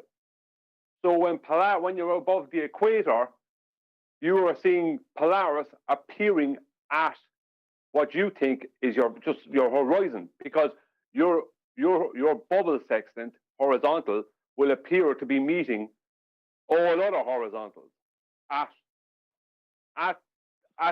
the horizon, but horizontals don't meet or parallel. No, your bubble sextant will sit above the optical horizon. But you're getting a zero, Adam. Your bubble you can have a zero baseline, horizontal baseline at any height. That's the proof. But if Polaris that you want, is not Brian. touching The fact that you're missing something. The fact that you've got sky and land below you in the aeroplane, which means you can have an obtuse angle, but still from the 90, still from the bubble sextant, the pole star is on your horizon of the bubble sextant on the flat plane. Yeah, is your proof that you're talking about. The fact you're going to have a bit of clouds and land underneath that straight line drawn by the bubble sextant is the proof you're after, because it's that angle or lack of it, because it's sat on that line, that is the proof that you shared the other week. That's brilliant with the aeroplane thing. That is the proof. But that means that your bubble sextant is drawing your straight line, which is parallel to the surface, whatever height the plane is at. That's what I just said. No, you said that the bubble sextant will meet the horizon. My point of contention was that it wouldn't. It would sit above the optical horizon. No, the horizon is a place where all things eventually meet. That's the point. Horizon is an infinite place, as in it doesn't exist. All parallels will appear, all horizontals, right, will appear to meet, but they won't. Just think of train tracks that are not flat on the ground, but one above the other. Eventually, they will appear to meet, but they don't ever actually meet. Well, we can't see him. We can't see to infinity either. If you're on the aeroplane and you do one baseline with your bubble sextant and one, if you're able to do it with an optical horizon at that height, you would have a difference.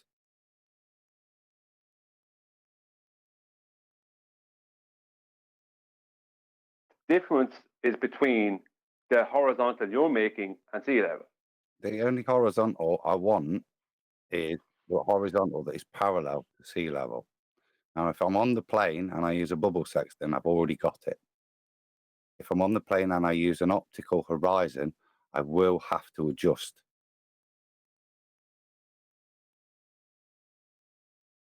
If you're on, no, you're missing the point. If I do a height of light correction on the sea, then I'm making a horizontal line by using the sea surface. If I'm in an airplane, no, you're my not. horizontal, No, you're not.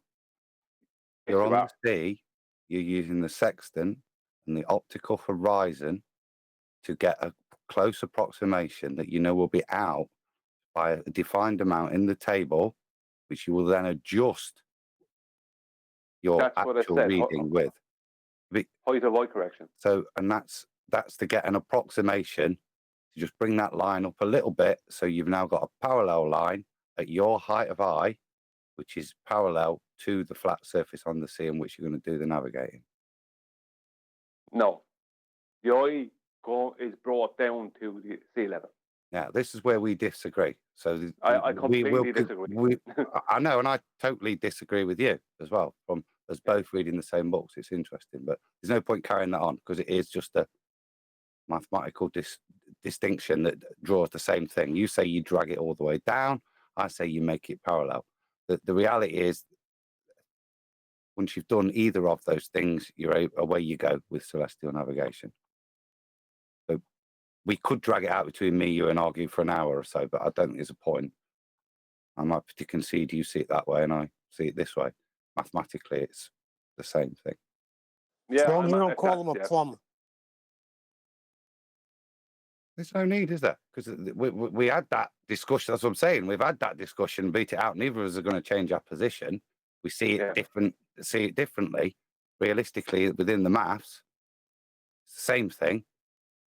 And you move forwards the same. We move forwards the same there. So you said both right? Yeah, no. See, the reason I'm not going to go into it now. I'll have to speak afterwards. I'll have to speak to you afterwards about it. I understand why you're saying what you're saying, Alan. I understand that. And you understand why I don't agree. But there's something else I'm not going to speak about here. I'll speak about it after. My understanding comes from the derivation of the tables. So to derive the tables is why I hold that viewpoint, because that's the only way you can derive the tables with that viewpoint. You view it from the logs of how they're describing it and what they're doing. I said, once you've got that equivalent line to the surface, whether you drag yourself down or whatever, or whether you just equate the line to the surface, you move forwards the same. Yeah, the stars don't obey our concepts of geometry, which is interesting. This is that is the point. Leave that out of this. Yes, that's wonderful. Just for now, please put that on the back burner. Just for now. that is the point. That line, if we use a bubble sextant up 1,000 feet, once we establish that line, we know it's not on the sea, but we know it's parallel to it. And we can move forward from there with that parallel line that isn't on the surface. So we've used the bubble sextant, and we've got a parallel line to the surface. And that's, as I say, the majesty of celestial navigation.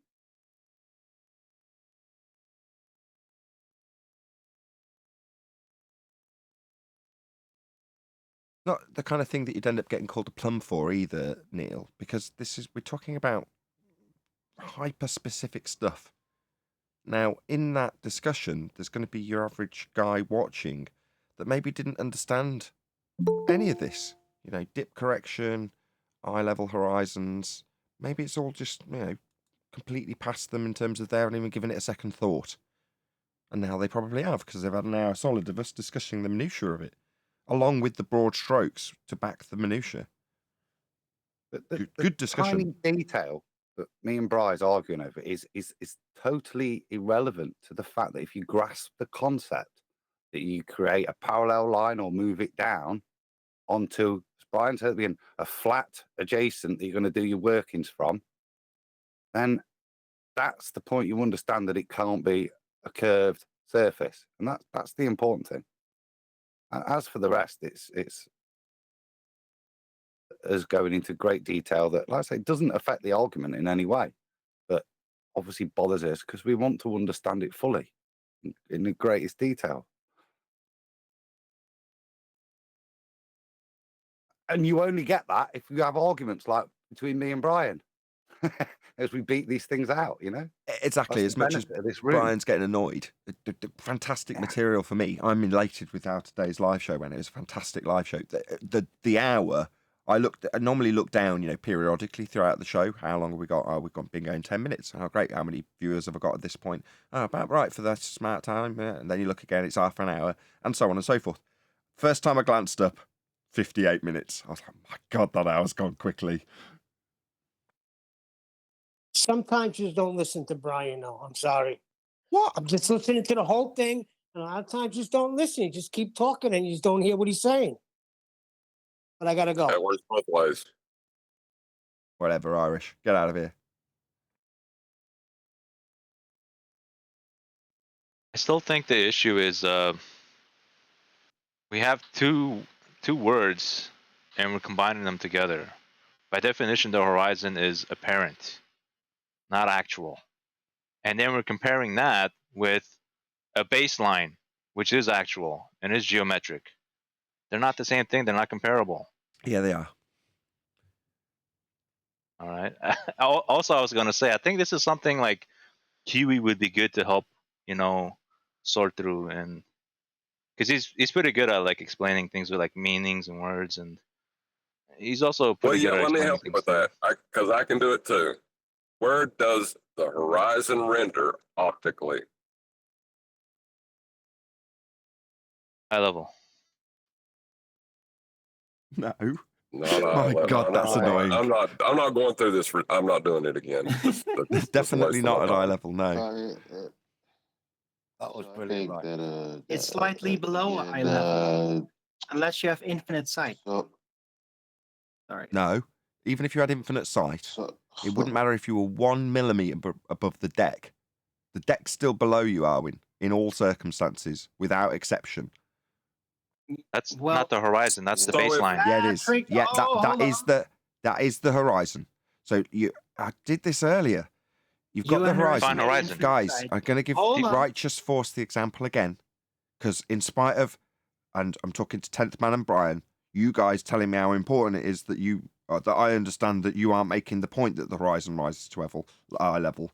I'm now having to explain it to Righteous, who's literally just said exactly that with his misapprehension. That's the circumstances. I just want to put that out to 10th and Brian.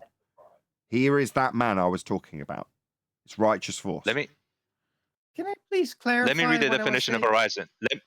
Let me read the definition of horizon. The line at which the Earth's surface and sky appear to meet. So not eye level. Appear. Right. So the definition doesn't include eye level then, does it? Oh, okay. So let's Right. see. We got to look a little further into it then. Have you? What, to confirm Can your it please? bias? Oh, well, Can no. it please, Let's take. please, guys. Right. It doesn't match my definition, so keep looking into it. Yep. It's always going It to means be below investigate eye more. level, even with infinite sight, like no Atmo day, right? And the Earth is flat, so it's always still going to be slightly below eye level. That's what I said. Because hold on, because if you have infinite sight and you could see incredibly far, and mountains don't obstruct everything, eventually, I know you look across the sea or something, the Atlantic Ridge, it's still going to be a minute angle below eye level because, yeah, what you're looking at, what is forming this horizon effect, is still all Euclidean-wise below eye level always, because you're standing over it. Okay, I was just come up inadvertently. He didn't realise he'd done it when he did it, but he's inadvertently come up with an example that's an exception to the rule.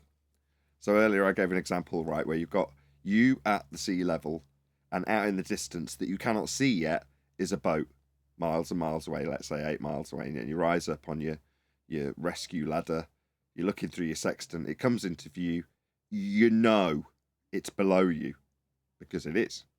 Now let's do the same example, but with a mountain line in the distance that's a 1,000-foot mountain that comes into view as you raise up to 1,000 feet. Yeah, suddenly you've got a position where the point that mountain meets the sky might actually be at eye level. Yeah. Right, so that's the exception to the rule. You've not got a horizon then. Just taking the surface. Someone said that wasn't a Let's just say horizon. the entire Earth was perfectly flat table, and there's no Alwyn, Atmo. Alwyn, someone's saying no. Well, do you want to just carry on affirming when someone's saying no? We could blow smoke up each other's ass, or we could have or we could have the person that's disagreeing pipe up. I think it was Adam. But if you do that, then you've not got a horizon anymore, have you? That's what I showed yesterday on Mount Canago. No, I disagree. So we didn't come to terms in that discussion. You said, well, what is it? The question was left out there, and you're saying, well, once the mountain has the sky come behind it, the sun come behind it, is that not a horizon?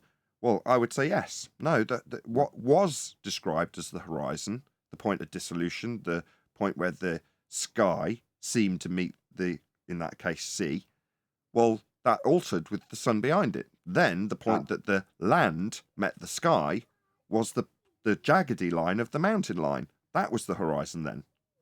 When we say the horizon is the point where the land or the sea appears to meet the sky, we're recognizing that is the offing, the point of optical dissolution, where we can see no further, where we can make no more detail out.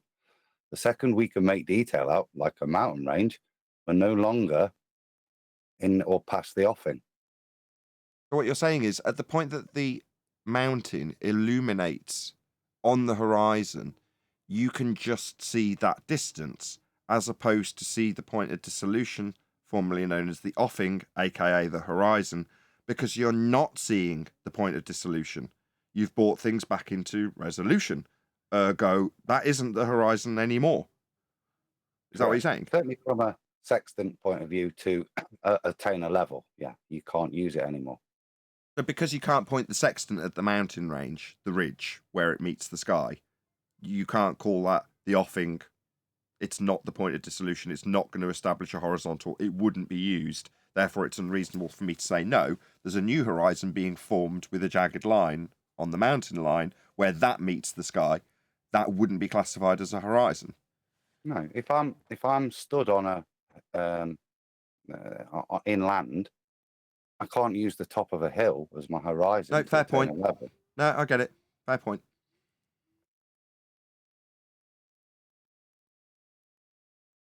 Hey, Nathan, can you not drop from the call after the show's over, please, for a few minutes? Possibly. It depends. If I'm interrupted by a delivery driver with a computer, then you won't see me. I'll be gone quicker than a whippet with a bum full of dynamite. Yeah, fair play. What's a whip? A whippet is a type of dog.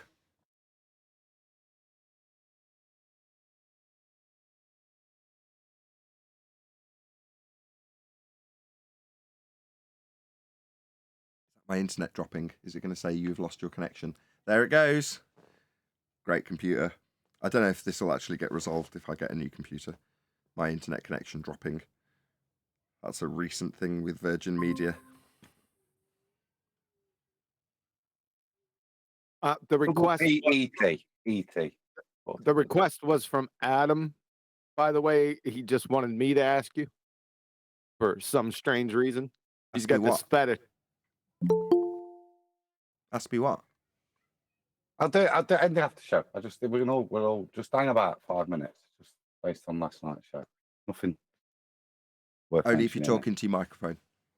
All right, I will do later, but not now about it. How many times did I have to remind him yesterday? Yeah. I've got to move this mic. I've moved the screens, all right, and I can't look at the screens, and then my head turns away from the mic, so I've got to get this mic moved. Is the show over? We're in the after show now. You guys aren't in this ungilded. Oh, did it? Oh, it dropped. It kicked me out, What? didn't it? And I didn't rejoin. Sorry. Yeah, I've rejoined now. Right. I didn't. With Discord, if I dropped or the internet connection dropped, which it just did, it would just keep me in there. I think the point people were making, it sounds a bit confusing sometimes because of the horizon mirror, the sextant. Better term, just sea level mirror. Gilded, we're back. Nice one. That means cease all previous conversation. No, it doesn't. Who are you? I'm always kidding, man. They're actually discussing comprehension of what was discussed on the show. Contentious though it may have been, nuanced though it may have been, hyper-specific though it was. It's got them talking about it. One deck was specifically discussing horizon mirrors when you interrupted him. Well, fill us in. Get us up to speed. So, was it contentious? Holy Creation Bay, you causing a load of feedback.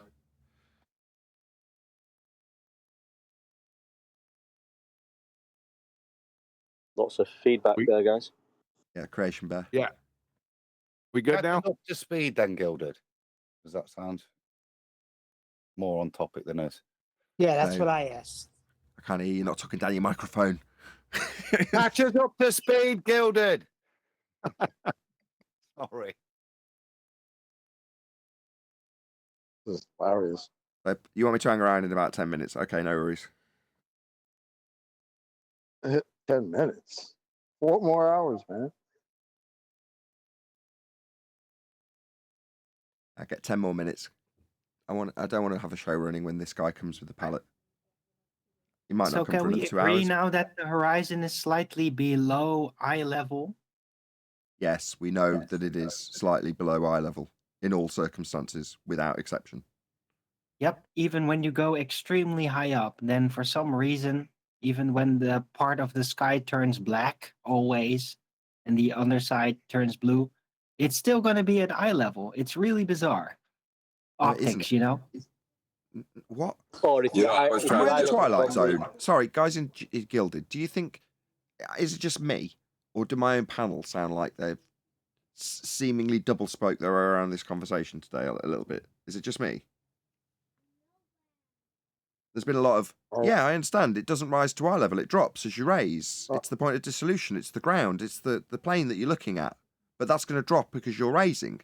But it rises to eye level. I hear that and go... It rises to slightly below eye level, and it keeps coming with you, even if you go up very high. It rises to slightly but below still eye level. Slightly below. It's always just this nudge below. They For listening some to reason. Brian. Is it?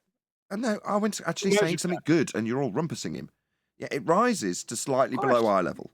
And how much below eye level increases with altitude?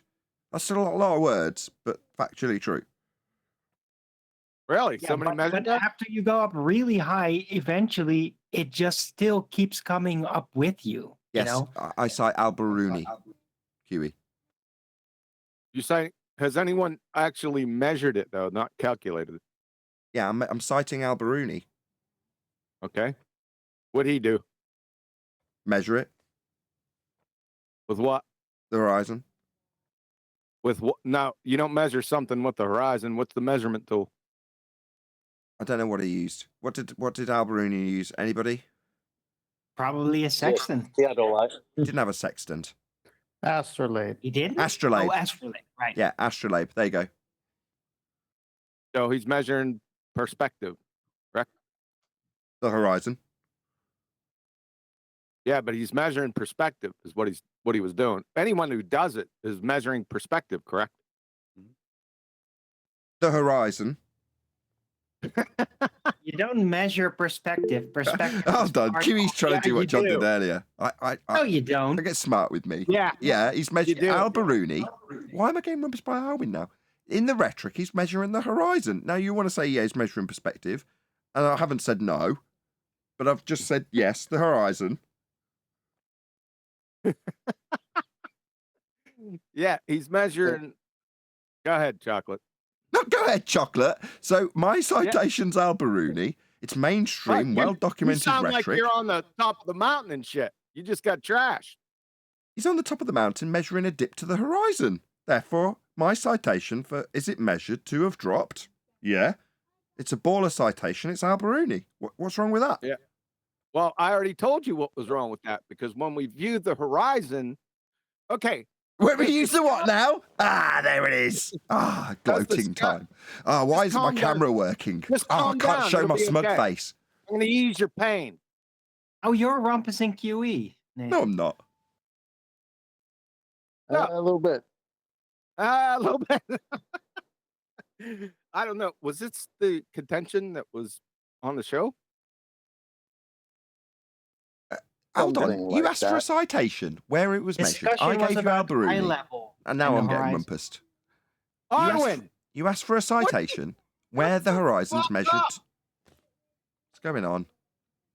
I'm trying to listen to you, but I get Arwen's color commentary from the side. I can't fucking hear you. Not color commentary, a direct answer to your question. I'm not asking you. You asked for a citation for where the horizon's measured to have dropped. I offered Alberuni. There was a bit of argy-bargy about in measuring perspective when it very specifically says horizon when you're talking about Alberuni and his dip measurement to the horizon. So that's a claimed, cited, measured dip to back the point that it doesn't rise to eye level. Okay. Now let's break it down to its base. When we view the horizon, is the horizon, does the water actually rise up? No. Okay, there's my argument. You're measuring perspective. Yeah. But the horizon. Can I say? The horizon. You're measuring. Am I good now? Perspective effect. Yeah, I got that. Then I started responding to it. But that may be. It doesn't alter the fact that that perspective effect, which would actually be a measurement of the horizon, notwithstanding that it's a perspective effect, is the horizon that we see, that is visible, dropping in relation to your eye level. That's a measurement of it. Doesn't matter what is it actually dropping or is it a perspective effect? It's actually dropping. It apparently drops. It looks like it drops. It's measured to have dropped. No, it apparently drops. Nope. It's in relation to. No. I'm trying to answer. According to the rhetoric, in relation to a 90 degree to his vertical, it's dropped. I'm not talking about his rhetoric. I'm talking about actual reality. Yeah, in actual reality, it's lower than his position. From his perspective. That's what So he's it's not looking at. actual. Yeah, that's how we view things. Right. Yeah. I don't think we're disagreeing here. So that's citation fulfilled then. Has anybody measured it to have Not. dropped? Well, yeah, Alberuni. It's not. That's not the citation. That's not the fucking argument. Let me stop because this is going into mind-numbing minutia. You're not getting it. If your entire baseline is measuring perspective and perspective is not actually happening, then you could just toss the whole thing out because it's moot. Follow? Are you trying to say it's not an actual measurement, simply a calculation? Is that why you No. distinguish between the two? No, that's not what I'm saying. Oh God, I just woke up too. You got to wait for a few hours. That's a good tip, you. Yeah, what I'm saying is that if you're measuring everything, if your baseline is a perspective or the measurement is based on perspective effects, so you got a dichotomy, the perspective effects versus actual reality. Does everyone see that? Yeah. That was my argument. Euclidean space versus optical effect. No, this is the distinction.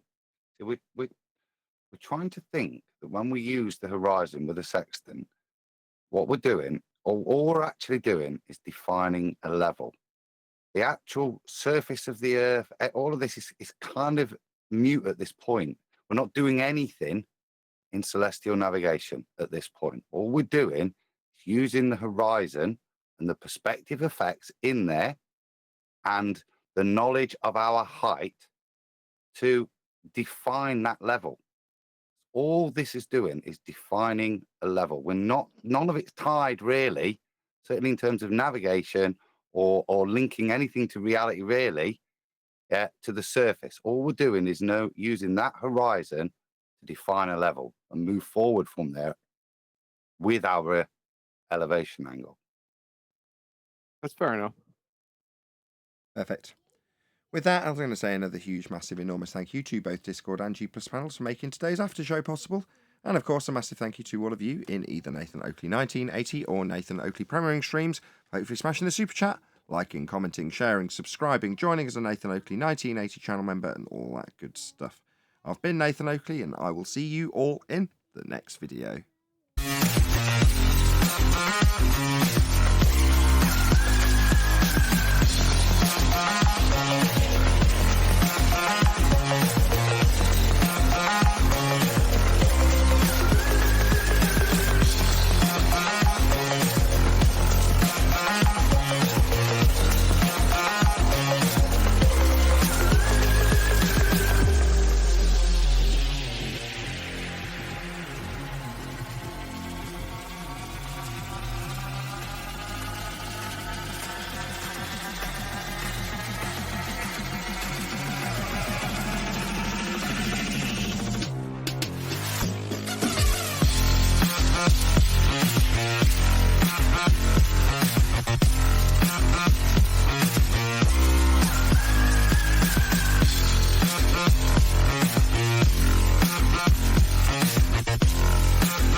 What a lovely day!